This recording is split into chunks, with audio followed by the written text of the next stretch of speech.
अस्सलामुअलैकुम वरहमतुल्लाहि वबरकातुह। नाफ के नीचे के बाल और नाखून कितने दिन में काटने चाहिए और इनकी मिकदार क्या है? क्या अगर कोई शख्स 40 दिन के बाद नाफ के बालों की सफाई करता है तो उसका खाना पीना ये सारी चीज़ें हराम हो जाती हैं? आज इस वीडियो में आपके सामने इस मसले को हम क्लियर करेंगे। ध्यान से सुनिए और समझ लीजिए।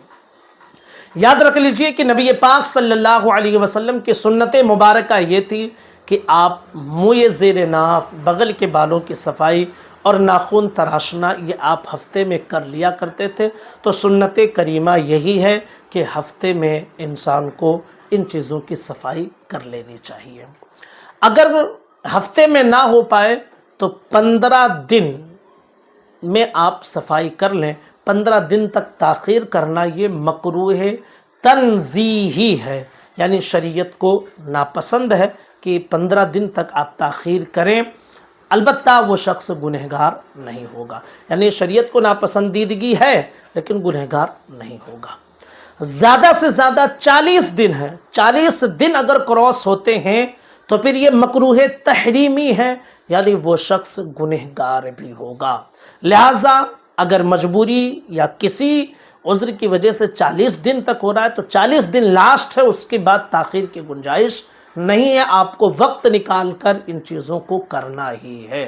तो बेहतर है, सुन्नत ये कि हफ्ते में कर लें या 15 दिन में कर लें, ज़्यादा से ज़्यादा 40 दिन, उसके बाद नहीं। अब रही बात ये कि उसकी मिकदार क्या है। तो भाई नाखून कुछ औरतें इतनी लंबी रखती हैं ना, और कुछ मर्द हजरात भी रखते हैं। तो याद रख लीजिए कि ये जो उंगलियों पर हमारे गोश्त रहते हैं ना, इनसे बढ़कर नाखून नहीं होने चाहिए, उसके अंदर ही अंदर होने चाहिए। जैसे ये उंगली है तो अब उंगलियों के ये ऊपर ये जो गोश्त दिख रहा है ना, इससे बढ़कर नाखून नहीं होने चाहिए, उसके अंदर होने चाहिए। अगर उससे बढ़ रहे हैं तो काटना आप पर ज़रूरी है। इसी तरह नाफ के नीचे के बालों की सफाई की मिकदार क्या है। तो भाई नाफ जो हमारी है उसके नीचे जो भी बाल हैं उन बालों को साफ़ करें।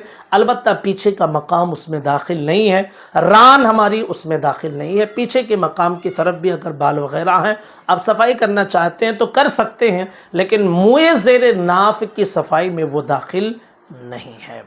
इसी के साथ ये भी बात समझ लें कि कुछ लोग जो ये समझते हैं कि 40 दिन तक अगर नाफ के नीचे की बालों की सफाई नहीं करेंगे तो वो जो कुछ खाएगा पिएगा वो सब हराम है, तो ये उसकी गलत फहमी है।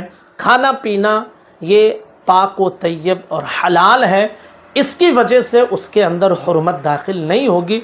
उसका खाना पीना ज़रूर बेज़रूर जायज़ ही होगा, लेकिन ये जो अमल उसने किया है कि 40 दिन क्रॉस हो गए और ये सब काम नहीं किया है, तो इस अमल की वजह से वो गुनहगार ज़रूर होगा।